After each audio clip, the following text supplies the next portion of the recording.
ಈಗ ರಾಜ್ಯದ ಇನ್ನುಳಿದ ಸುದ್ದಿಗಳನ್ನು ಗಮನಿಸೋಣ. ಟಾಪ್ 30ಯಲ್ಲಿ ಮೆಜೆಸ್ಟಿಕ್ ರೈಲ್ವೆ ನಿಲ್ದಾಣದ ಬಳಿಯ ಹೋಟೆಲ್ಗಳಿಗೆ ಬೇರೆ ಮಾಂಸವನ್ನ ಸರಬರಾಜು ಮಾಡಲಾಗ್ತಾ ಇದೆ ಅನ್ನೋ ಆರೋಪದಲ್ಲಿ ಸಮರ ನಡೆದಿತ್ತು. ಅದರಲ್ಲೂ ಉದ್ಯಮಿ ಅಬ್ದುಲ್ ರಜಾಕ್ ರಾಜಸ್ಥಾನದಿಂದ ತರಿಸುತ್ತಿದ್ದ ಮಾಂಸದ ಬಗ್ಗೆ ಜಟಾಪಟಿ ಕೂಡ ನಡೆದಿತ್ತು. ಕೂಡಲೇ ಎಂಟ್ರಿ ಕೊಟ್ಟ ಆಹಾರ ಇಲಾಖೆ ಮಾಂಸದ ಮಾದರಿಯನ್ನ FSLಗೆ ಪರಿಶೀಲನೆಗೆ ಕಳಿಸಿತ್ತು. ಇದೀಗ ರಾಜಸ್ಥಾನದಿಂದ ತರಿಸಲಾಗ್ತಾ ಇರೋ ಮಾಂಸವು ಕುರಿ ಮಾಂಸ ಅಂತ ರಿಪೋರ್ಟ್ ಬಂದಿದೆ. ಮಾಂಸದ ಮಾದರಿ ಪರಿಶೀಲನೆ ಬಳಿಕ ತಿನ್ನೋದಕ್ಕೆ ಯೋಗ್ಯ ಅಂತ ವರದಿಯಲ್ಲಿ ಉಲ್ಲೇಖವಾಗಿದೆ. ರಾಜ್ಯ ರಾಜಕಾರಣದಲ್ಲಿ ಮಾತಿನ ಮಲ್ಲ ಯುದ್ಧ ಜೋರಾಗಿದೆ. ಸಿಎಂ ಸಿದ್ದರಾಮಯ್ಯ ತವರು ಕ್ಷೇತ್ರದಲ್ಲಿ ಸಮಾವೇಶ ಮಾಡುವ ಮೂಲಕ ದೋಸ್ತಿ ನಾಯಕರು ಅಬ್ಬರಿಸಿದ್ದಾರೆ. ಕಾಂಗ್ರೆಸ್ ಸರ್ಕಾರದ ವಿರುದ್ಧ ರೋಷಾಗ್ನಿ ಹೊರಹಾಕಿದ್ದಾರೆ. ಮೈಸೂರಿನಲ್ಲಿ ನಡೆದ ಪಾದಯಾತ್ರೆ ಸಮಾರೋಪ ಸಮಾರಂಭದಲ್ಲಿ ಕೇಂದ್ರ ಸಚಿವ ಕುಮಾರಸ್ವಾಮಿ ಅವರು ಸಿಎಂ ವಿರುದ್ಧ ಗುಡುಗಿದ್ದಾರೆ. ಸಿದ್ದರಾಮಯ್ಯನವರು ನನ್ನ ಬದುಕಿನಲ್ಲಿ ಒಂದು ಕಪ್ಪು ಚುಕ್ಕೆ ಇಲ್ಲ ಅಂತ ಹೇಳಿದ್ರು, ಆದರೆ ಚಡ್ಡಿ ಎಲ್ಲ ಕಪ್ಪು ಮಾಡಿಕೊಂಡಿದ್ದಾರೆ ಅಂತ ಕುಮಾರಸ್ವಾಮಿ ಹರಿಹಾಯ್ದರು. ಅದ್ಯಾರಪ್ಪ ನನ್ನ ಸ್ನೇಹಿತ ಒಬ್ಬ ಹೇಳ್ತಿರ್ತಾನೆ, ಈಗೆಲ್ಲ ನಾನೆಲ್ಲೋ ಕಾಕಿ ಚಡ್ಡಿ ಭಾಳ ಬಿಗಿಯಾಗಿ ಕಟ್ಕೊಂಡಿದ್ದೀನಿ ಅಂತ ಯಾವಾಗಲೂ ಹೇಳ್ತಾ ಇರ್ತಾನೆ. ಬಹುಶಃ ಸಿದ್ದರಾಮಯ್ಯನವರ ಚಡ್ಡಿ ಎಲ್ಲ ಕಪ್ ಮಾಡ್ಕೊಂಬಿಟ್ಟವ್ರೀಗ. ಕಪ್ ಚುಕ್ಕೆ ಮುಖದಲ್ಲಿ ಕಾಣ್ತಿಲ್ಲ ಅಂದ್ರೆ ಏನು ಮಾಡೋಕ್ಕಾಗತ್ತೆ? ಬಹುಶಃ ಅದ್ಯಾರಪ್ಪ ನನ್ನ ಸ್ನೇಹಿತ ಒಬ್ಬ ಹೇಳ್ತಿರ್ತಾನೆ, ಈಗೆಲ್ಲ ನಾನೆಲ್ಲೋ ಕಾಕಿ ಚಡ್ಡಿ ಭಾಳ ಬಿಗಿಯಾಗಿ ಕಟ್ಕೊಂಡಿದ್ದೀನಿ ಅಂತ ಯಾವಾಗಲೂ ಹೇಳ್ತಾ ಇರ್ತಾನೆ. ಬಹುಶಃ ಸಿದ್ದರಾಮಯ್ಯನವರ ಚಡ್ಡಿ ಎಲ್ಲ ಕಪ್ ಮಾಡ್ಕೊಂಬಿಟ್ಟವ್ರೀಗ. ಕಪ್ ಚುಕ್ಕೆ ಮುಖದಲ್ಲಿ ಕಾಣ್ತಿಲ್ಲ ಅಂದ್ರೆ ಏನು ಮಾಡೋಕ್ಕಾಗತ್ತೆ? ಬಹುಶಃ ಡಿಸಿಎಂ ಡಿಕೆ ಶಿವಕುಮಾರ್ ಹಾಗೂ ಕೇಂದ್ರ ಸಚಿವ ಕುಮಾರಸ್ವಾಮಿ ನಡುವಿನ ವಾಗ್ಯುದ್ಧ ತಾರಕಕ್ಕೇರಿದೆ. ಲೂಟಿ ಮಾಡೋರ ಪಾಲಿಗೆ ನಾನು ನಾಗರ ಹಾವೆ, ಡಿಕೆ ಶಿವಕುಮಾರ್ ಪಾಲಿಗೂ ನಾನು ನಾಗರ ಹಾವು ಅಂತ ಕುಮಾರಸ್ವಾಮಿ ಬೆಂಕಿ ಉಗುಳಿದ್ದಾರೆ. ಕುಮಾರಸ್ವಾಮಿ, ನನ್ನ ಅಧ್ಯಕ್ಷತೆಯಲ್ಲಿ 136 ಸ್ಥಾನ ಕೊಟ್ಟಿದ್ದಾರೆ ಈ ನಾಡಿನ ಜನತೆ ಸರ್ಕಾರ ಮಾಡಲಿಕ್ಕೆ. ನೀನು ಜನತಾದಳದ ಅಧ್ಯಕ್ಷನಾಗಿ ನಿನಗೆ 19 ಸ್ಥಾನ ಕೊಟ್ಟಿದ್ದಾರೆ. ಈ ಮಾತನ್ನು ನಿನ್ನೆ ಏನು ಹೇಳಿದ್ದೀರಿ? ಅದೇನೋ ಸಿದ್ದರಾಮಯ್ಯನವರ ಪರವಾಗಿ ಕಲ್ಲು ಬಂಡೆ ಥರ ನಿಂತವ್ರಂತೀಗ ಈ ಶಿವಕುಮಾರು ಸಿದ್ದರಾಮಯ್ಯನವರು ಮುಂದುವರಿಲಿಕ್ಕೆ ಬಂಡೆ ಥರ ಇದ್ದೇನೆ ಅಂತ ಹೇಳಿದ್ದಾರೆ.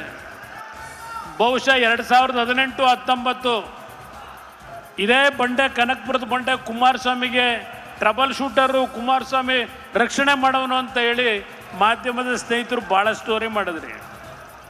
ಆ ಬಂಡೆ ನಂಬ್ಕೊಂಡು ಹೋಗಿದ್ದಿಗೆ ನನ್ನ ತಲೆ ಮೇಲೆ ಬಂಡೆ ಬಿದ್ದಿದ್ದು.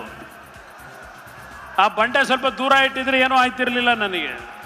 ಈಗ ಪಾಪ ಸಿದ್ದರಾಮಯ್ಯನವರಿಗೆ ಈಗ ಬಂಡೆ ಥರ ನಿಂತ್ಕೊತಾರಂತೆ, ಅಲ್ಲಿಗೆ ಮುಗೀತು ಅಂತ ತಿಳ್ಕೊಂಬಿಡಿ ರಾಜ್ಯದ ಜನ.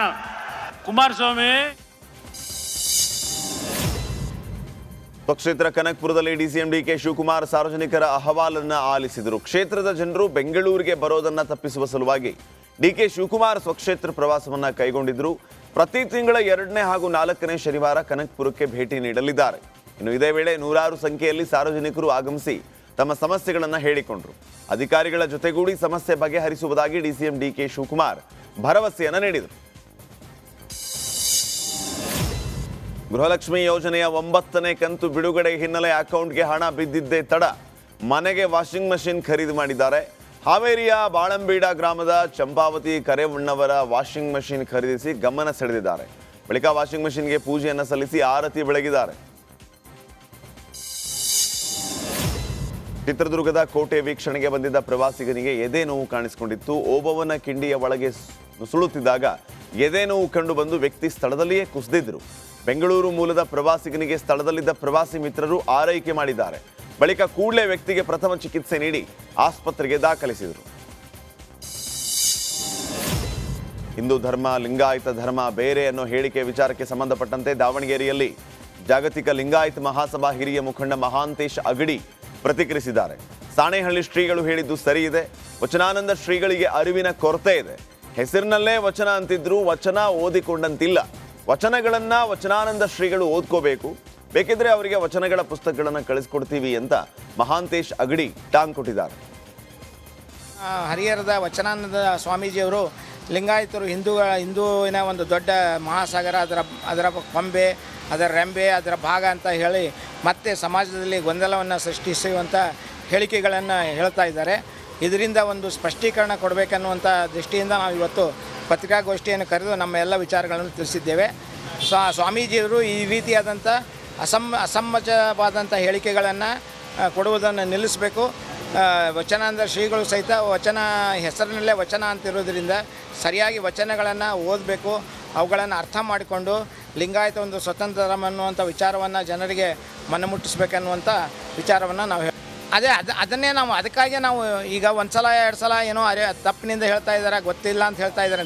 ಬಟ್ ಈಗ ನಮ್ಗೆ ಚಾಮರಾಜನಗರ ಕೊಳ್ಳೇಗಾಲದಲ್ಲಿ ಸಿಎಂ ಸಿದ್ದರಾಮಯ್ಯಗೆ ಕಪ್ಪು ಬಾವುಟ ಪ್ರದರ್ಶಿಸಲಾಗಿದೆ. SC/ST ಅನುದಾನ ಗ್ಯಾರಂಟಿ ಯೋಜನೆಗೆ ಬಳಕೆ ಮಾಡ್ತಾ ಇರೋದು ಖಂಡನೀಯ ಅಂತ ಆರೋಪಿಸಿ ಸಂವಿಧಾನ ಸಂರಕ್ಷಣಾ ಸಮಿತಿ ಕಾರ್ಯಕರ್ತರು ರಸ್ತೆ ಬದಿಯಲ್ಲಿ ನಿಂತು ಕಪ್ಪು ಬಾವುಟ ಪ್ರದರ್ಶಿಸಿದರು. ಕಪ್ಪು ಬಾವುಟ ಪ್ರದರ್ಶಿಸಿದ ವ್ಯಕ್ತಿಯನ್ನ ಪೊಲೀಸರು ವಶಕ್ಕೆ ಪಡೆದರು. ಬರಚುಕ್ಕಿ ಜಲಪಾತೋತ್ಸವ 2024ಕ್ಕೆ ಚಾಮರಾಜನಗರದಲ್ಲಿ ಚಾಲನೆ ಸಿಕ್ಕಿದೆ. ಜಲಪಾತೋತ್ಸವಕ್ಕೆ ಸಿಎಂ ಸಿದ್ದರಾಮಯ್ಯ ಅದ್ದೂರಿ ಚಾಲನೆ ನೀಡಿ ಬರಚುಕ್ಕಿಯ ಜಲ ವೈಭವವನ್ನು ಕಣ್ತುಂಬಿಕೊಂಡರು. ಲೇಸರ್ ಬೆಳಕಿನಲ್ಲಿ ಬರಚುಕ್ಕಿ ಜಲಪಾತ ಕಂಗೊಳಿಸಿದ್ದು ಸಾವಿರಾರು ಜನ ಭಾಗಿಯಾಗಿದ್ದರು. ಬಾಂಗ್ಲಾದೇಶದಲ್ಲಿ ಹಿಂದೂಗಳ ಹತ್ಯೆ ಖಂಡಿಸಿ ಆನೇಕಲ್ ಪಟ್ಟಣದಲ್ಲಿ ಪ್ರತಿಭಟನೆ ನಡೆಸಲಾಯಿತು. ಹಿಂದೂ ಪರ ಕಾರ್ಯಕರ್ತರು ಭಿತ್ತಿಪತ್ರಗಳನ್ನು ಹಿಡಿದು ಧಿಕ್ಕಾರ ಕೂಗಿ ಆಕ್ರೋಶವನ್ನು ಹೊರಹಾಕಿದರು. ವಿಶ್ವಸಂಸ್ಥೆ ಮಧ್ಯಪ್ರವೇಶ ಮಾಡಬೇಕು, ಬಾಂಗ್ಲಾದೇಶದ ಹಿಂದೂಗಳ ಪರವಾಗಿ ನಿಲ್ಲಬೇಕು ಅಂತ ಆಗ್ರಹಿಸಿದರು.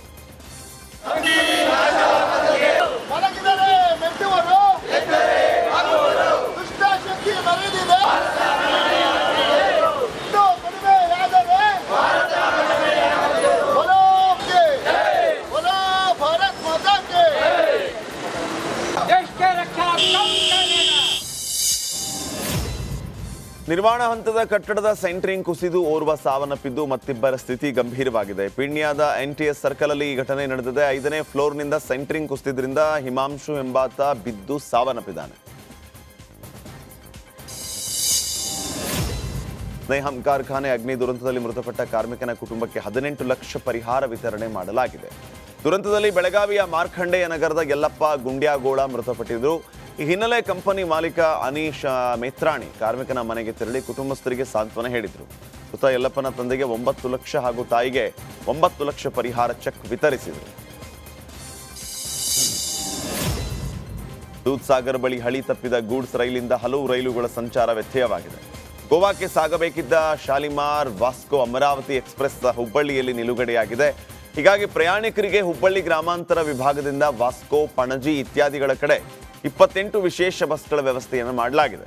ಪ್ರಯಾಣಿಕರಿಗೆ ಬಸ್ನಲ್ಲಿಯೇ ಉಪಹಾರ ಮತ್ತು ಕುಡಿಯೋ ನೀರಿನ ವ್ಯವಸ್ಥೆಯನ್ನು ಕಲ್ಪಿಸಲಾಗಿದೆ.